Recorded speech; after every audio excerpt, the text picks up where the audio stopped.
Alors, bon matin, rebonjour. Alors voilà, c'est moi qui commence avec la première démonstration avec mon nouveau patron de Noël qui s'appelle Noël au Grand Galop. Alors, comme je disais tantôt, un petit classique de Noël. Alors, dans le fond, je vais vous montrer un peu les produits en premier avec lesquels j'ai travaillé. Puis après ça, dans le fond, je vais tourner la caméra pour vous faire une petite démonstration. Fait qu'en premier, vous allez avoir besoin d'une spatule. Moi, j'aime beaucoup utiliser quand j'applique de la pâte des spatules qui ont des coins un petit peu plus arrondis pour éviter quand on applique la pâte d'avoir des traces, que ça fasse des creux. Alors, j'aime beaucoup ceux qui ont des formes, là, quand je parle dans mes patrons d'une forme en larme, ben, c'est celle-ci. Parce que sinon, il y en a des losanges où il y a un petit pointu ici, mais moi, je préfère avec la forme courbée comme ça. Donc, spatule de métal, beaucoup plus efficace que celle en plastique parce qu'elles sont plus souples puis on a plus de contrôle. Alors, une petite spatule comme ça. Et j'utilise la pâte à texturer. Là, vous allez voir à l'envers parce que j'ai la caméra vers moi. Mais pâte à texturer légère, Demco, produit québécois. Pourquoi j'utilise cette pâte-là? Pour avoir un effet de diffusion, un peu à l'aquarelle, pour faire mon fond. Donc, je trouve que ça fait des beaux fonds diffus et tout ça assez rapidement. Alors, la pâte, vous l'appliquez au départ, vous la faites sécher. Elle sèche quand même assez vite, cette pâte-là, ce qui est intéressant. Puis, on l'applique tout simplement là, dans le sens de la longueur là, à l'horizontale. Puis, on laisse un petit peu de texture, comme si on crémait un gâteau, en fait. Ensuite de ça, j'ai utilisé, moi, l'acrylique fluide. Vous savez que j'aime beaucoup l'acrylique fluide de Demco, toujours encore le même produit québécois, donc on encourage le local. Alors, j'ai utilisé la couleur bleue antacridone pour faire mon fond, avec des petites touches de violet qui se mélangent un petit peu à travers ça pour faire changement, pas simplement mettre du bleu. Puis j'ai un petit peu utilisé de noir aussi là, pour foncer, faire vraiment un beau ciel de nuit. Alors, j'ai utilisé les pinceaux qu'on appelle soit merlu ou pinceau oriental, comme ça. C'est des pinceaux qui ont les poils très mous, qui va éviter aussi de laisser des coups de pinceau parce qu'ils sont très souples et ils gorgent beaucoup d'eau parce que c'est un poil naturel. Alors, ils vont garder l'eau puis ils vont mieux étendre la peinture pour que ça fasse vraiment comme un effet d'aquarelle pour notre fond. Par la suite, ce que vous pouvez faire, c'est de protéger quand vous avez fini votre fond puis vous le trouvez beau. Vu qu'on dilue beaucoup la peinture avec de l'eau, on peut utiliser du médium acrylique, soit mat ou brillant, là, peu importe, pour la suite, c'est pas grave. Alors, un médium mat pour protéger le fond. Donc, c'est comme si on mettait une couche de vernis, sauf que le médium, la différence avec le vernis, c'est qu'on peut repeindre par-dessus, par après. Alors, on protège notre fond. Pour la prochaine étape, on laisse sécher comme il faut.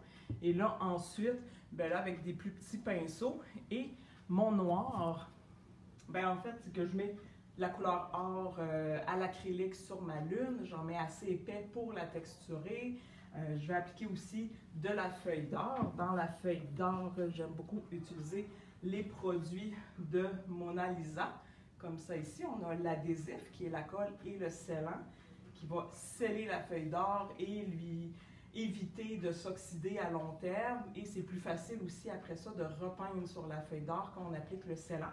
Parce qu'ici, je viens faire un effet comme d'antiquage avec du beurre tomber pour aller créer des ombres dans la lune, puis vraiment aller créer l'effet de la texture, puis les taches qu'on voit sur la lune. On aurait pu aussi utiliser, pour ceux qui préfèrent le argent, vous auriez pu aussi mettre argent avec la feuille d'argent si vous voulez. Puis dans la lune, j'aurais peut-être noirci avec un gris ou un bleu, comme un gris de peigne ou un noir tout simplement aussi là, pour faire un effet grisonnant, là, pour ceux qui préfèrent avoir un accent argent au lieu de doré. Mais moi, j'aimais mieux le petit côté chaud du jaune, du doré dans mon projet. Mais ça, c'est vraiment une question de goût. Ensuite de ça, pour le noir, pour qu'il soit vraiment opaque, j'ai utilisé du gesso noir pour peindre surtout mes personnages qui sont au niveau de la lune avec la feuille d'or. Donc, j'ai utilisé encore là le gesso noir, donc en une seule couche, c'est assez opaque, ce qui est intéressant. Même chose pour les petits sapins, parce qu'avec l'acrylique, il aurait fallu que je donne 2 à 3 couches. Donc, le gesso, ça couvre super bien, beaucoup plus opaque. Alors, j'ai opté pour le gesso faire mes couches de fond en noir. Puis, par après, j'ai appliqué des petites touches de dorure, un peu de blanc perle aussi que j'ai utilisé. J'ai utilisé du Extreme Sheen blanc perlé pour aller faire l'aura de lumière autour de mes éléments, puis aller faire ici les petits effets de vent qu'on voit. Puis quand j'ai terminé aussi, en fait, c'est que j'ai appliqué une résine. J'ai utilisé la résine de glaçage de PBO.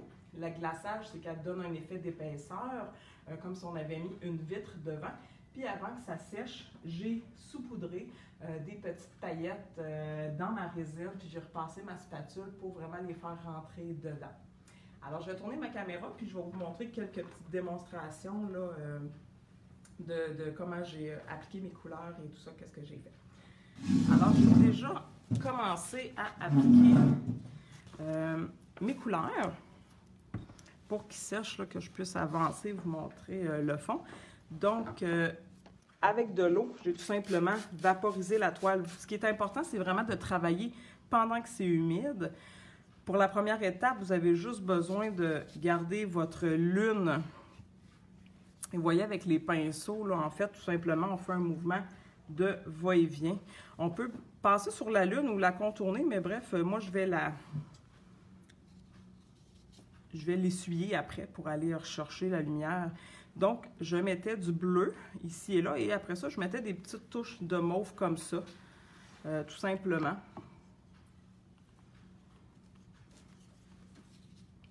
On ne voit pas beaucoup le mauve ressortir, on dirait qu'il est juste bleu plus foncé là, à l'écran, mais c'est vraiment du bleu et du mauve que j'ai utilisé. Là, en vrai, on le voit beaucoup mieux.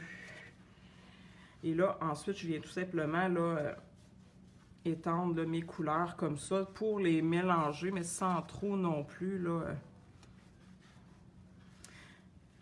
Donc, ici, vous voyez, on voit un petit peu des spots plus pâles. Là, là c'est un carton, en fait, que j'ai préparé hier, là, tout simplement pour la démonstration. J'ai mis de la pâte assez rapidement. J'ai pas bien vu, en tout cas. Fait que ça, c'est pour ça qu'il faut faire attention quand vous allez appliquer votre pâte, de vous assurer d'en avoir partout, parce que ça risque d'arriver, si sur votre toile, il y a des endroits où on voit encore la toile de fond, ça ne réagit pas pareil sur la toile que sur la pâte. Donc, si vous ne voulez pas créer des petits effets blanchâtres comme ça, il faut vraiment s'assurer d'avoir de la pâte partout sur le fond. Donc là, je viens vraiment fondre un petit peu mes couleurs ensemble et créer des... j'ai ajouté aussi un petit peu de noir pour foncer davantage. Là, je suis allée en mettre là, mais en fait, c'est plus dans le haut que je suis allée en mettre pour créer des ombres. Et ici, dans le bas où j'ai mes sapins, vu que mes sapins vont être noirs, justement, j'ai essayé de garder ça un petit peu plus clair là au niveau des sapins. Puis évidemment, aussi, près de la lune, là, j'ai gardé ça un petit peu plus clair pour que ça crée l'aura de la lune. Donc, tout simplement, si on trouve qu'on est allé trop foncé, tout simplement avec le pinceau mouillé, revenir chercher du pigment, en fait, de la couleur pour en enlever. Avec un petit linge humide, ce qu'on peut faire aussi, le chiffonner, je viens tapoter pour aller créer comme les effets de lumière de nuages. Donc, justement, où il y a les sapins, là, je suis venue un petit peu tapoter comme ça. Ou la lune aussi, on peut venir frotter comme ça en mouvement circulaire, puis aller nettoyer notre lune, mais lui laisser quand même un peu de blanc qui, encore là, crée son aura. Alors voilà, c'est tout simple, ça nous fait un beau fond avec des belles nuances. Quand on essuie, des fois, quand il y a beaucoup d'eau, ça va se rediffuser, ça va reprendre un petit peu sa place. Mais justement, ça va faire quelque chose de très doux, très vaporeux. Alors, vous voyez en haut, là, ça, c'est des endroits où j'ai pas mis de pâte, parce que j'ai fait ça rapidement hier soir. Mais ça vous donne un exemple, si vous n'en avez pas mis partout, ce qu'il ne faut pas faire, en fait. Fait que des fois, si vous voulez être sûr, vous pouvez en mettre une mince couche, laisser sécher, puis le lendemain, en remettre une autre mince couche par-dessus, superposer 2 minces couches. Comme ça, vous allez vous assurer vraiment d'en avoir partout. Là, je vais éponger un petit peu, juste parce que je ne veux pas utiliser le séchoir puis que ça fasse du bruit, puis pour aller plus rapidement et pour que vous puissiez mieux voir. Je vais aller faire mes petits sapins ici. Alors, quand je charge mon pinceau, j'utilise moi les langues de chat. Là, vous allez pouvoir, en fait, faire sécher, vous, comme il faut, votre toile. Comme je vous dis, l'étape du médium, là, quand vous aimez votre ciel, vous allez pouvoir aller mettre une couche de médium mat ou brillant pour protéger la couleur de votre fond avant de passer aux prochaines étapes. Parce que, exemple, si vous faites une erreur, quand vous peignez, vous échappez une goutte, c'est sûr que la pâte et cette texture-là, c'est plus difficile à nettoyer puis à récupérer. Si je viens frotter, je risque de tout enlever mon bleu, fait que je risque de briser un peu mon fond et c'est difficile à reprendre parce qu'on est tout en transparence. Alors, c'est pour ça que je vous suggère très fortement de mettre une couche de médium mat ou brillant par-dessus pour protéger vos étapes. Pour les sapins, là, vous, une fois que le médium est sec, vous pouvez retransférer votre croquis, aller retransférer votre petit traîneau, les sapins et tout ça. Moi, je vais les faire à main levée.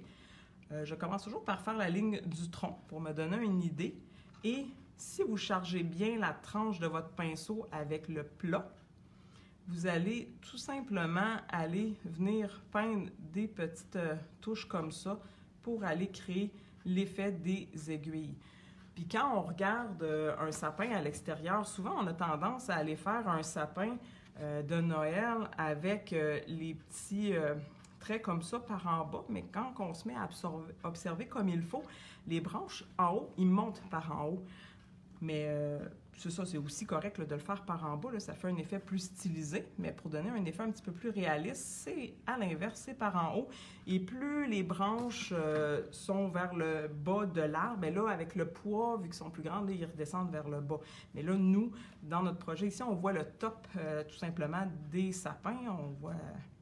Donc, on y va plus comme ça. Là, moi, en ce moment, ça se diffuse un peu parce que je suis encore humide. Mais vous, ça va vraiment rester... bien net et précis parce que vous allez travailler sur votre toile qui est sec. Donc, avec le bout du pinceau, comme ça, je viens tout simplement tapoter pour aller remplir mes sapins. Donc, vraiment, j'appuie pas trop fort sur la pointe et je viens créer les effets d'aiguille, d'épine, comme vous voulez dire. Comme ça, de mes sapins. Puis, comme vous voyez, avec le gesso noir, c'est beaucoup plus opaque, donc une seule couche, c'est suffisant. Par après, une fois que c'est sec, j'utilise du blanc perlé. Je mets des petites touches avec le même pinceau aussi pour aller créer comme s'il y avait de la glace. Parce qu'en fait, le Père Noël et les sapins, pourquoi on les voit en noir? C'est parce qu'on est en effet de contre-jour. Hein? On a la lumière de la lune qui est face à nous. Quand les éléments sont devant en photo, ça nous crée un effet de contre-jour. C'est pour ça que les éléments sont noirs. Alors là, c'est la lune qui vient éclairer les sapins quand même. Donc, c'est comme si les sapins, il y avait de la neige ou de la glace dessus. Donc, ça fait des reflets de lumière. Alors, c'est pour ça que j'ai mis du blanc perle. Fait que là, tu sais, je viens essuyer ma lune. Avant de mettre de la feuille d'or sur ma lune, je voulais créer un peu de la texture. Donc, j'ai utilisé, encore là, je vais travailler pendant que je suis un petit peu humide, mais, donc j'utilise beaucoup de peinture, je charge vraiment beaucoup mon pinceau. Je viens en mettre vraiment sur les bords. Je viens même cacher aussi ma ligne de plomb parce que sinon, elle va toujours rester apparente. Donc, j'embarque un peu par-dessus avec mon pinceau pour cacher ma ligne de plomb. Et là, vraiment volontairement, j'en mets très épais puis je vais la laisser sécher comme ça. Là, je n'ai pas de tracé, mais vous allez avoir votre petit traîneau de Père Noël, les reines qui passent devant la lune, de placer. Vous allez faire une première couche à plat comme ça partout sur la lune que vous allez laisser sécher. Et par la suite, là, vous allez voir les reines au travers. Et là, par la suite, vous allez mettre épais, une deuxième couche avec plus d'épaisseur comme ça sur la lune. Mais là, vous allez contourner les reines. Mettez pas de la pâte, de la peinture épaisse sur les reines parce que là, vous allez les texturer. mais en les voyant, les reines, vous allez pouvoir contourner avec la pâte, puis faire le tour, puis aller en mettre comme plus épais autour. Fait que, tu sais, dans le fond, on va concentrer l'épaisseur plus dans le haut de la lune. C'est ce qui est plus important là, quand on va aller mettre notre brun. Alors, quand je vais mettre ma feuille d'or, je ne vais pas en mettre partout de la feuille d'or sur la lune. Je vais faire exprès d'en mettre juste à quelques endroits. Donc, on va voir la couleur acrylique et on va voir la feuille d'or. Donc, ça va faire des effets de différentes teintes de doré là, sur la lune. Alors, vraiment, j'utilise vraiment la pointe du pinceau pour aller déposer des empâtements de peinture comme ça. Alors, c'est comme ça que j'ai fait la lune. Donc, c'est sûr qu'elle va être plus longue à sécher à ce moment-là. Mais c'est pas grave, on a du temps. Puis c'est quand même un projet qui se fait assez rapidement. Pour faire les étoiles dans le ciel, j'ai tout simplement utilisé un pinceau éventail que j'ai utilisé du doré, de la peinture or aussi, que j'ai dilué avec un petit peu d'eau. Et tout simplement, on peut utiliser un autre pinceau comme ça et avec la peinture or, venir éclabousser. Comme quand on fait de la neige, en fait. Alors, pour faire les étoiles, j'ai simplement éclaboussé de la peinture or un petit peu partout. Puis là, ensuite, je suis venue travailler mon traîneau du Père Noël avec mon acrylique noir. Avant ça, c'est vrai, avant d'aller mettre mon noir sur mon Père Noël et le traîneau, les reines et tout, je suis venue comme brosser autour. Tu sais, on voit un petit peu de blanc autour des personnages. Donc, je suis venue brosser mon blanc perle autour de la lune puis autour de mes éléments. Je suis venue le faire avant et après, je suis venue peindre tous mes éléments, là, les reines, Père Noël, traîneau et compagnie, en noir. Ensuite, avec du doré, je suis venue faire des brossages à sec pour venir rechercher de la lumière. Puis, j'ai rajouté aussi de la feuille d'or sur quelques étoiles, dans ma lune aussi, sur certains éléments du traîneau. L'autre étape qui est hyper importante, parce que ça, pour ça, je pense que c'est assez simple. Je n'ai pas tant besoin de faire des démonstrations pour ça, mais je veux prendre la peine de vous expliquer pour la résine, parce que la résine, là, on n'aura plus la résine de glaçage, mettons, régulière de PBO. Maintenant, ce que vous allez avoir de disponible dans les magasins, c'est celle qui est bio-organique, qui a 40% moins de, je crois, de COV ou de... En tout cas, est plus respectueuse, mettons, pour la nature et moins nocive. Alors, c'est celle-là maintenant que PBO va vendre pour les prochaines. La seule différence avec l'autre, c'est les mêmes quantités de mélange et tout ça, c'est qu'elle fige plus rapidement. Alors, pour faire ce que je veux faire dans mon projet, ça va être d'être un petit peu plus rapide sur le mélange. Alors, moi, je vous suggère fortement, premièrement, ce qu'on fait quand on met de la résine, c'est qu'on va surélever notre tableau avec des petits contenants en dessous. Avec un niveau, on va se mettre à niveau pour éviter que la toile soit un peu penchée puis que ça se mette à couler d'un côté. Ça, c'est la première étape la plus importante. Et vous allez tout installer ce qu'il vous faut là, pour faire votre résine. Moi, je n'utilise pas de pinceau, j'utilise une spatule pour aller étaler ma résine. Donc, c'est beaucoup plus rapide. Et le pinceau, je n'ai pas besoin de laver. Bref, je ne pourrais pas laver le pinceau, il faudrait que je le jette parce que ça ne se lave pas, la résine. Tandis que la spatule, tout simplement, je vais aller la nettoyer avec de l'alcool à friction, puis je veux dire, elle va être correcte après, donc ça se nettoie pour ça. On va juste avoir à l'essuyer. Et je vais aussi aller préparer mes paillettes. Les paillettes que j'ai utilisé le Glamour d'os qui est en poudre. Et on a maintenant des petits emballages comme ça de paillettes. Dans mon projet, j'ai utilisé ces deux-là. C'est de la dorée. Et elle est comme argentée, mais on dirait gris de peigne en fait. C'est un argent assez foncé, mais qui brille avec plein de petites couleurs. Fait que j'ai utilisé ces trois couleurs de paillettes-là pour aller rechercher un peu les teintes de mon tableau. Donc, je vais déjà les ouvrir, les préparer pour être rapide puis aller tout de suite les installer dans ma résine. Alors, la résine, ce qui est important, c'est d'avoir deux contenants aussi pour faire le mélange. Pourquoi? Ils nous demandent dans la résine, en fait, on a des petits copes comme ça pour mesurer. Puis, on a un A et un B comme ça.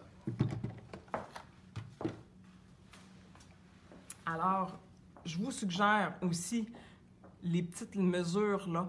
Quand elle est pleine de liquide, on ne voit plus les chiffres et les numéros, en fait 10 ml, 20 ou 30. Donc, prenez un petit Sharpie noir, un petit crayon pour aller vous faire sur les lignes. Comme ça, quand vous mettez votre résine, vous voyez, vous, vos marques, mais on perd les quantités ici à l'intérieur. Donc, on mesure bien. On commence par mettre la baie dans le premier contenant. Alors, ce que ça fait, c'est que la résine vient coller sur les parois et dans le fond. Quand je mets le deuxième, celle-là ici, quand je l'applique, quand je la mets dedans, c'est qu'elle va juste au centre. Donc, si je n'ai pas bien brassé, là, on ne brasse pas avec les doigts, évidemment, hein, on va brasser avec un petit bâton de popsicle. Là, je viens gratter les fonds, le bord du pot, je fais un mouvement de gauche à droite, va-et-vient, tourne d'un bord, tourne de l'autre en grattant. Il ne faut pas rentrer et sortir le bâton pour éviter de faire rentrer des bulles. Donc, je viens tout simplement gratter le bord du pot. Mais ce qui est collé au bord, c'est le premier que j'ai mis. S'il n'est pas bien mélangé et que je viens verser ma résine, ce qui est collé au bord des parois ou dans le fond, qui n'a pas été bien mélangé, va aller sur la toile et c'est ce qui peut faire en sorte que ça ne va jamais sécher, ça ne va jamais durcir. Et là, on a des petits problèmes là, dans ce temps-là.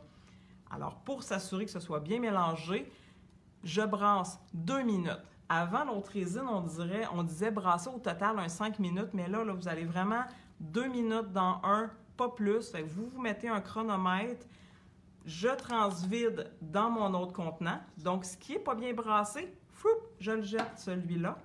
Et je viens rebrasser un autre 2 minutes maximum. Et là, je viens verser le contenu de ma résine sur ma toile. Rapidement, avec ma spatule, je viens pousser ma résine vers les bords. Et cette résine-là, ce qui est le fun, c'est qu'elle a un effet de retenue. On dirait qu'elle se retient puis elle fait l'effet bombé. Donc, avec le plat de ma spatule, je viens comme à côté pousser ma pâte puis la résine, excusez, et juste sur le bord, là, venir un peu tapoter comme ça. Fait qu'elle va aller à côté sur le bord, mais elle va arrêter là. C'est sûr, si je la pousse trop, là, elle va se mettre à couler, puis là, ça finit plus, ça coule, ça coule.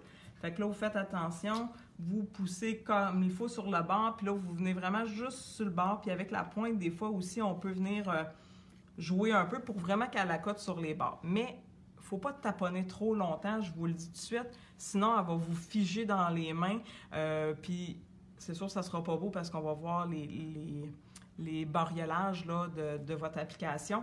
Alors, on y va rapidement. Fait qu'au début, on fait toute notre toile et là, après ça, on vient taponner un peu sur notre bord.